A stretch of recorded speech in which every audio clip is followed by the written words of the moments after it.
Welcome back to our podcast, Let's Talk About Labor. This podcast aims to help farmers and ag businesses connect with other ag businesses, specifically to hear and learn about their experiences and challenges related to labor and the strategies they have used to overcome these challenges. We talk about various topics such as U.S. temporary foreign visa programs, mechanization and automation, and worker recruitment and retention strategies, among other topics. Different agencies and organizations have partnered with us to make this podcast possible, including the Southern Risk Management Education Center, Gap Connections, the U.S. Department of Agriculture SCRI program, and also University of Florida, and the Tennessee Department of Labor and Workforce Development. This podcast would not be possible without the participation of farmers and ag businesses, as well as agencies with experience and expertise related to farm labor. My name is Margarita Velandia, and I'm a professor in the Department of Agricultural and Resource Economics at the University of Tennessee. Kim? Thank you, Margarita. My name is Kim Morgan, and I'm an associate professor and extension economist at the Southwest Florida Research and Education Center with the University of Florida, located here in Immokalee. We are excited to introduce our guest for today's episode, Michael Bayer. He's with Curran Bayer Consulting. He was with the Department of Labor Wage and Hour Division for over 30 years, and he now works closely with retailers and growers to help them prepare for any type of an audit and to make sure they're in compliance in order to avoid mistakes. He has been a lead trainer and teacher for the University of Florida Institute of Food and Agricultural Sciences Farm Labor Supervisor Training Program since its inception in 2005. In today's episode, Michael will discuss general considerations that are related to wage and hour regulations specific to H-2A workers. Okay, Mike, we're very excited to have you in this episode, and we are aware that numerous regulations govern fair wages and the accurate recording of compensation time for H-2A workers. So could you please explain to us in simple terms what those compensable time regulations are and what are the implications for employers of H-2A workers? Thank you very much, and it's a pleasure to be here. I appreciate the invitation. Um, Probably one of the things to note is the most common violation that we've heard from Wage and Hour when they go investigate a farm is that the hours worked are not being accurately recorded, that tends to be one of the major issues. In general, all of the wage hour laws require that employers pay their workers some specific wage rate or higher, which is expressed as an hourly wage. That's how the laws are worded. So therefore, even if an employee is paid a piece rate, a salary, a lump sum, or any other type of pay calculation, that law will still require that it equal or exceed a specific hourly rate. So in order to know if that employee is being properly paid, the employer has to know how many hours the employee has worked or what the employee's compensable time or hours worked is each day and each week. So compensable time and hours, unfortunately, has no clear and specific definition. Hours worked generally includes all the time during which an employee is required or allowed to perform work for an employer, whether regardless of where the work's being done, whether it's at home or on the farm or in the bus or some other location. And compensable time or compensable hours worked refers to all of the hours spent performing these work activities that benefit the employer. But of course, it could also include work activities that may not specifically benefit the employer. And work time can also possibly include waiting time. And they specifically talk in the laws about waiting to be engaged or work that is suffered or permitted. And it also can include travel time, preparation time, clothes changing time, on-call time, break time, meeting time, and other activities. So as you can see, it's pretty involved. that one thing to note is that work time that is voluntary, in other words, the work was not requested by the employer, but the employee does it anyway, that's work time and has to be considered as compensable time. That in general, you need to think volunteer work is prohibited for any for-profit employer. In other words, an employee cannot volunteer to work and not be paid for that time. So a best practice would probably to say on the farm, on the clock. So if the employee is on the farm, then they should be on the clock and the compensable time should being recorded for that employee. The one possible exception could be meal times, which are not necessarily work time. So if a meal time is taken at the normal meal time, it's at least 20 minutes long. If the employee is totally relieved from duty, then that's not considered work time, but you need to document all of those. That this tends to be an issue in farms where you cannot see the employee at work at all the time, so an automatic deduction is made. That doesn't work. You need to be able to document that if you're not going to pay for a meal time, that that employee did nothing at all for that period of time. So again, on the farm, on the clock is the best way uh, to use as a rule of thumb to count hours worked. Thanks, Mike. That level of detail is going to be really important to keep track of. So let's discuss the records employers need to track, specifically the number of hours of work offered each day by the employer and the hours actually worked each day by the worker. So talk to us about the potential consequences of not keeping or incorrectly keeping track of those records. And if you could provide us with some examples of tips on how to best keep track of these records. For example, when you say we gave them a lunch even though we didn't see when they actually took lunch. So how's the best way to keep track of those records? Well, one good thing to just keep in mind is that you do need to have a record of every hour that the employee works, and you need to record the start time that the employee starts and the finish time when the employee finishes.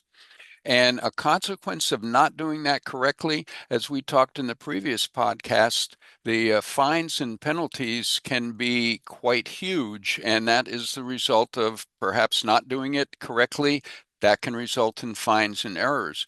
Another thing that can result is that you could owe the workers more money because you haven't accurately recorded all their hours of work, meaning that you may in fact owe them pay for additional hours of work that you hadn't recorded. So you do need to record each employee's start and stop time each day, and you need to do it at the time it happens. Don't wait and do it at home. Don't do it later. If they start at 6:45, at 6:45, that's when you write down or punch the time clock or swipe the card or whatever. Make the record of it at the time it actually happens. Keep in mind that all employees must have their hours recorded, even if they're being paid by something other than an hourly rate. In other words, if they're being paid by the piece or being paid by the trip or paid by a salary or by the day, you still need to record the hours that they work, the time they start and the time they stop. Of course, some management employees may be excluded, but that's a whole nother thing and a discussion for another time. And again, you may be able to exclude meal times, but if you do that, we recommend that you record the actual start and stop time for the meal break for the individual and be able to document that that employee did no work during that time. And again, don't forget, volunteering is not a thing. So if the worker decides to do something, even though you didn't ask for it, that's still going to be work time. So you need to keep track of the total weekly hours that the employee has worked. And by the way, you need to keep that for at least 3 years.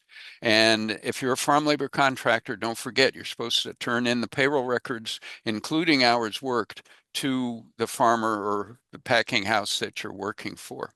So in addition, an H-2A employer has to record what they define or what they call offered hours of employment, hours worked.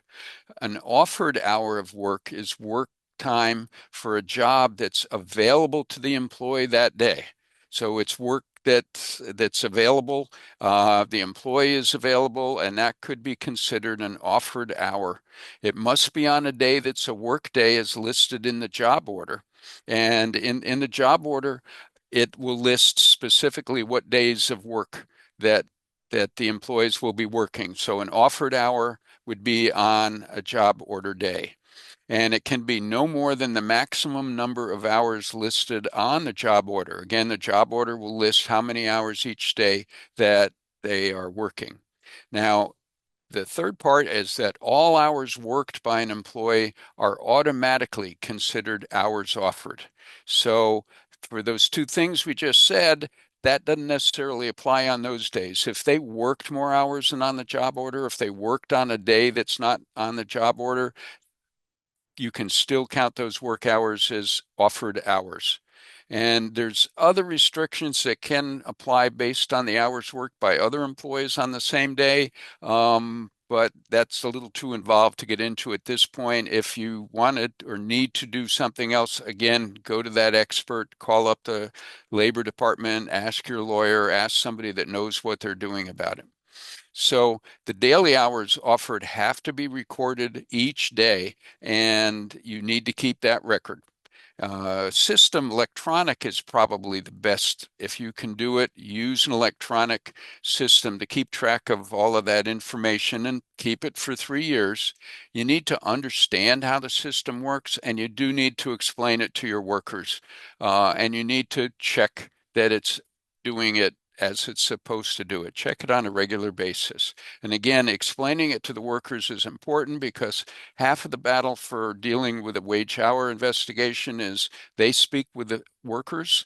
And if the worker doesn't understand how they're getting paid, that's going to be a problem for you. So why is this important to you? Well, hours, offered hours is important because there's a 3/4 guarantee requirement in the H-2A law, which the 3/4 guarantee, you determine that by multiplying the total days in the contract minus Sundays and federal holidays by the daily hours in the contract. And that will give you a total number of hours that are in the contract. So when the contract's over, you have to guarantee that every employee has either worked or been offered 3/4 of that total number of hours. So it could be if you have an employee that, blows off working on Monday or doesn't come in after lunch or whatever, but the job was available, the work was available, that counts in your favor for meeting the 3/4 guarantee. So that's why it's important that you do it.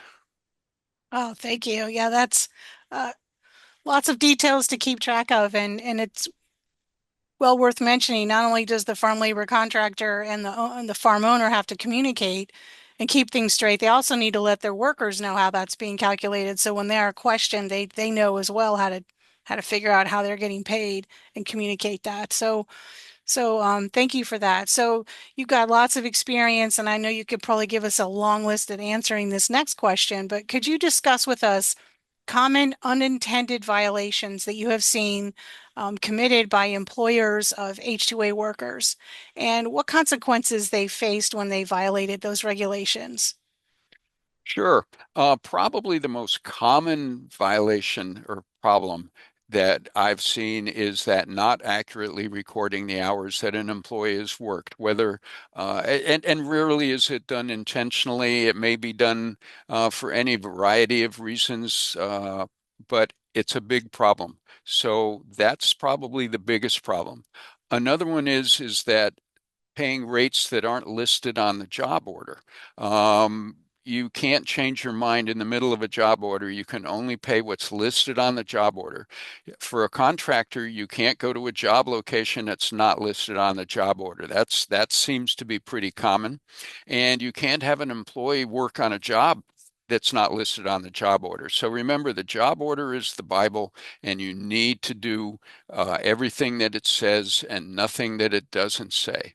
Something else is a problem can be not hiring every local worker that applies for the job. Again, one of the requirements of H-2A is for at least halfway through the contract that you have to hire any local worker that comes to apply for that job that's qualified to do it. So you need to make sure you do that.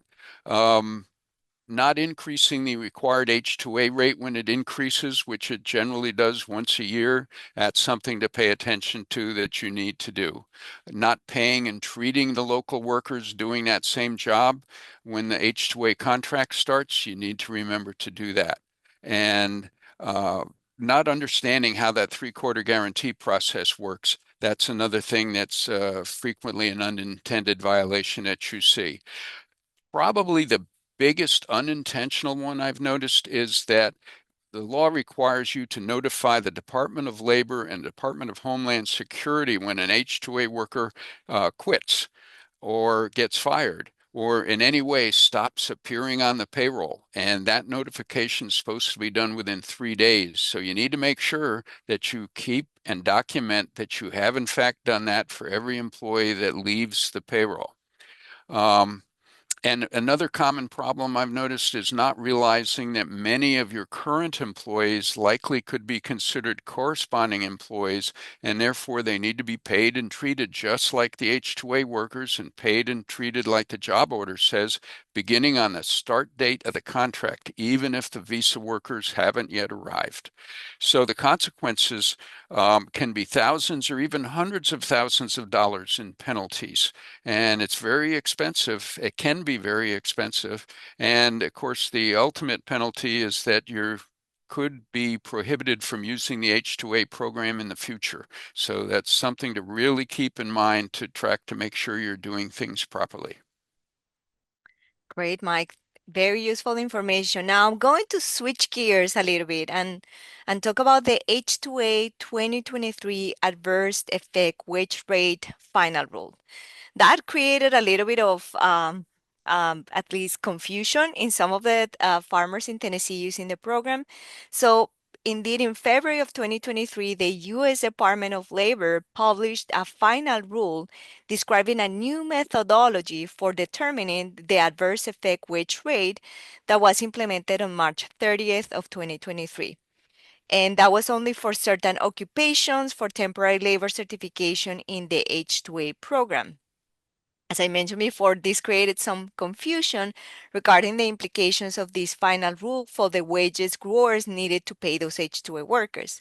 So could you briefly discuss this final rule and the implications for wages paid to the H-2A workers? Sure. One thing to remember about this particular change is don't kind of overreact to it. Don't think that it involves some great huge extra calculations for yourself because it does not. The final rule was added for determining the adverse effect wage rate, by the way, which is referred to as an AWR because it's a lot easier than saying adverse effect wage rate, but it affects some of them, but not all occupation. And the goal of the Labor Department was try to ensure greater transparency, accuracy, and fairness in the classification of workers. So for field worker occupations, which represent the vast majority of the ag jobs under H-2A, the AWR, the wage rate, continues to use the same system they've always used, which is the average annual wage for the state as reported by the Department of Agriculture.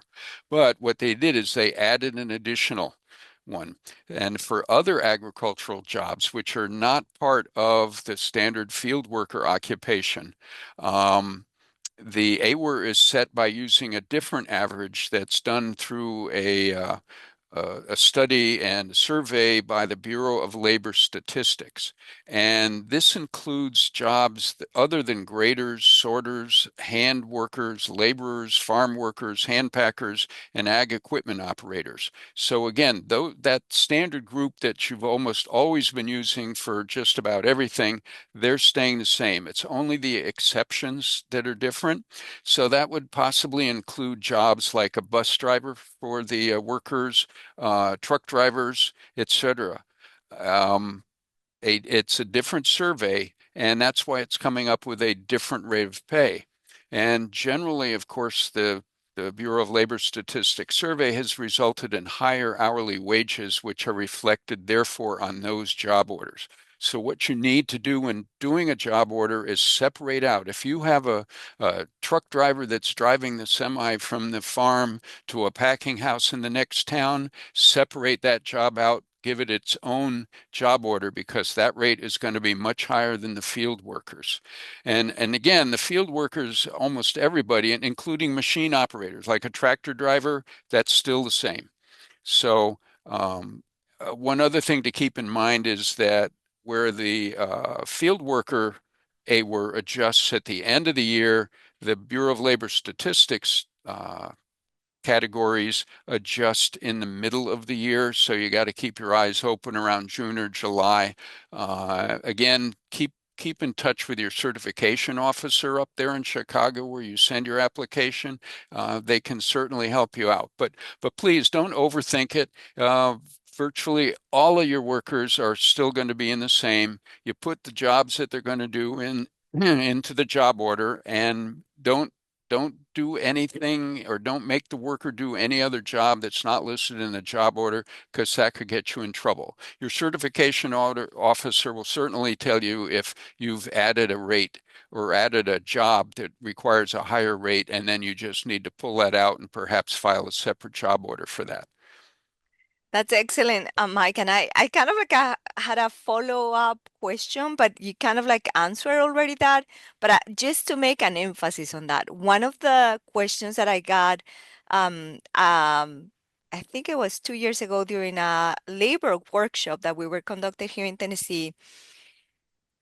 Pretty much people or farmers were questioning, well, if I have a worker and the worker is doing field work, but from time to time he jumps on the tractor or he might be doing other activity.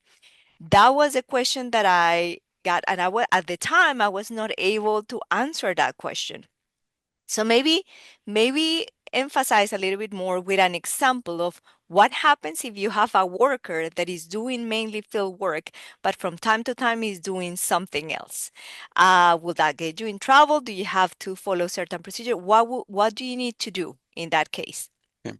What you need to do is make sure that when you file that job order, when you send it all into Chicago at the beginning, that you include all of the potential jobs that that worker may be doing. For instance, tractor driver. And generally speaking, that's kind of an accepted thought that a farm worker can drive a tractor. So if the extra job you want the worker to do is listed in your job order, you're doing just fine. If you're a little unsure of what jobs can be included, there's a occupational information network called ONET that provides a lot of information, and their address is going to be up on your screen at the end of this, their net address. And that's who the Department of Labor uses to determine if a particular job requirement is within a general job category. So that's where a farm worker, it would include that, oh yeah, they drive tractors. But if they have something that's not listed, if you want them to do a job that's not listed on that job order, that's when you really need to hesitate, because again, that can generate penalties for you and is not a good idea. That's for sure. So double check, make sure the job you're assigning is on the job order. Something like a tractor driver, not a problem. Again, an over-the-road semi-driver, for instance, from the farm to a packing house, that's the kind of thing that'll get you in trouble, because that sets a much higher rate under the new system of doing things. Thanks, Mike, for adding that extra clarification. So finally, let's finish this episode by asking you what advice you have for those who are just thinking about using this H-2A program, or those who are already using the H-2A program, in terms of what are the best practices for complying with wages and accurately recording compensation. Well, again, I think the most important thing for someone who's just getting started in H-2A is to get somebody else to help you with it. Use an experienced and legitimate entity, an agent, a recruiter, et cetera, to help you with the program, because it can really create big problems. Another really good idea is to find some training. Kim is going to be talking a little bit about the training that the University of Florida offers, and also contact your ag organizations, the federal agencies themselves. The Department of Labor is happy to talk to you. University of Tennessee will certainly be able to work with you in providing that. So get yourself educated so that you know what's going on. I would recommend that a best practice is to make yourself a checklist, which, by the way, the Department of Labor has an H-2A checklist, which is quite helpful. You can access that by going online to the Department of Labor Wage Hours website, and it'll take you to it. So also all users of H-2A, you should continually monitor your use of the program. Document everything. Make sure you make a note that you check that the hours of work are right, that the field safety things are being complied with, that you've learned these things, you've taken classes to help you understand it. If you think you know the answer, before you commit to that, check first. Go online, go to a reputable site, contact the agency, or contact your local universities. All of that will help. So you have to work at it because it's difficult. Kim? But you make it much easier for us, Mike, by being our primary point of contact for all questions, and also by being a lead trainer and content developer for us, as you have for 20 years for our UF IFIS farm labor supervisor training. So, and one thing you mentioned was the value of spending time, excuse me, up front to learn all you can learn. How many pages, Mike, is the regulations currently for the H-2A program? It's well I over would 1,000. I would say it is up in that vicinity, and that's just Yeah, one law. If you add up all of the laws, you've got lots and lots of regulations. lots and lots of regulations and paperwork, and we've had a lot of interest here, even here in Florida.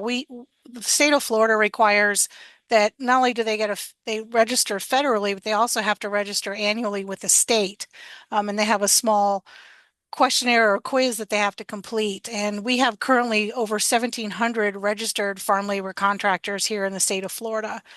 They brought in more than 50,000 farm workers last year alone that help care for, harvest, pack, and process our specialty and horticultural crops. So that's been ongoing, even though it is largely more H-2A crew in the last 5 years as farm owners try to secure a workforce for their high value specialty crops. So one of the things we've wanted to do with our program, and with a lot of help from Mike, is to provide farm labor supervisors with this administrative knowledge and the tools necessary to cultivate and maintain a culture of safety for farm workers who are essential to the profitability of our ag industry here in Florida and, of course, in Tennessee as well. In response to our industry advisory board's request that we extend our current educational program into a timely, accessible, science-based, and also credentialed program, we were able to, with the help of a USDA Southern Risk Management and Education grant, to get the funds to build an online environment that's going to be accessible to any folks interested, whether it's farm labor supervisors who are a primary audience or farm owners themselves, to access this training across state lines or nationwide, and we'll offer it in both English and Spanish languages. And we plan to launch the program by the fall of 2025. The farm labor supervisor certification is earned after they complete these online training, and they also complete third-party assessments, which are conducted by the Agriculture, Education Services, and Technology team. This was one of the things that both the farm labor supervisors themselves and the farm owners asked us to do, is to make sure that they could demonstrate knowledge learned from Mike and our other trainers in this online program in written form. So that allows them to show farm owners, yes, we understand the rules and we're in compliance and we know these pitfalls that we need to avoid. So we are excited to be able to offer that hopefully here in the fall of 2025. And we ask you to learn more and find out what our updates are. Follow us on Facebook at FLS Training 15. And thank you again, Margarita, for allowing Mike and I to join you on your podcast and speak to growers and farm labor contractors in Tennessee. No, I really have to thank you guys because we don't have such a program here in Tennessee. You definitely have, definitely Florida is one of the top states in terms of number of H-2A workers. So we can definitely learn a lot from what you guys have and the training programs that you have. So with that, I will end this episode. Thank you, Mike, so much for taking the time to talk to us. And thank you, Kim, for agreeing to co-host this episode. Thank Certainly. you. Thank And you. and Okay. thank you very much. Okay.